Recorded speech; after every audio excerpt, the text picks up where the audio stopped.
Olá pessoal, estamos novamente aqui com o programa Em Dia com a Palavra e eu quero falar um pouquinho hoje sobre o pecado. E no Salmo 51, versículo 4, o salmista Davi escreve dizendo o seguinte: pequei contra ti somente, e fiz o que é mal perante os teus olhos, de maneira que serás tido por justo no teu falar e puro no teu julgar.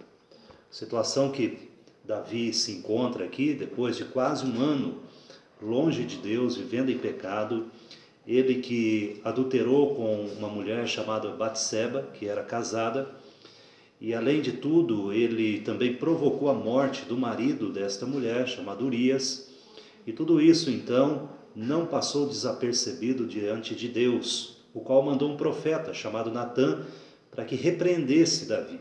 E Davi então estava nesse estado de torpor que o pecado causa da vida do ser humano, longe de Deus, quase um ano. E ele então ouve a repreensão, entende a sua situação, aceita a correção, e esse salmo então é o fruto de um homem arrependido. Davi escreve o Salmo 51 como uma confissão, uma oração diante de Deus. E algumas coisas que ele destaca nesse salmo, é claro, também serve para a nossa vida. E ele fala para Deus o lavar. Ele usa essa terminologia: Senhor, lava-me. Esse é um dos pedidos que Davi faz nesse salmo: lava-me do meu pecado. Ele vai dizer no versículo 2: lava-me completamente da minha iniquidade. E ele fala a respeito do Senhor apagar as suas transgressões. Apagar as transgressões é como uma dívida que está em aberto, e é isso mesmo diante de Deus, uma dívida que está em aberto, que precisa ser paga. E Davi pede isso para Deus, e essa dívida seja paga. E ela pode ser paga em Cristo Jesus também na nossa vida. E Davi também faz um outro pedido a Deus, outro pedido ao Senhor, e ele vai dizer lá no versículo de número 10 deste mesmo salmo: cria em mim, ó Deus, um coração puro e renova dentro de mim um espírito inabalável. E no versículo 2 ele diz: restitui-me a alegria da tua salvação. E esse é um outro pedido que Davi faz a Deus, não só que o Senhor o salvasse, o libertasse do seu pecado, mas lhe desse, lhe devolvesse a alegria da salvação.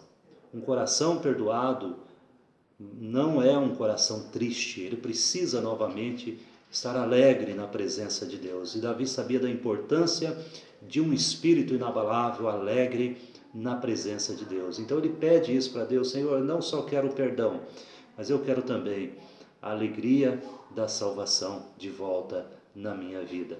E aí então Davi pede mais uma coisa a Deus neste salmo, nesta oração, está lá no versículo 13, e ele pede ao Senhor o seguinte, o versículo diz: então ensinarei aos transgressores os teus caminhos, e os pecadores se converterão a ti. Davi pede a Deus, assim como o perdoou, como lhe devolveu a alegria, agora que o pudesse usar na sua obra, que ele fosse novamente útil nas mãos de Deus, para que ele pudesse ensinar aos outros a respeito do caminho da salvação. E Deus pode fazer isso conosco, pode fazer com você e comigo. Mesmo quando nós pecamos, nós vamos a Deus, pedimos perdão, pedimos para que o Senhor nos dê novamente a alegria da salvação e nós sejamos úteis na obra do Senhor. Fiquem com Deus, um grande abraço, na paz do nosso Senhor Jesus Cristo.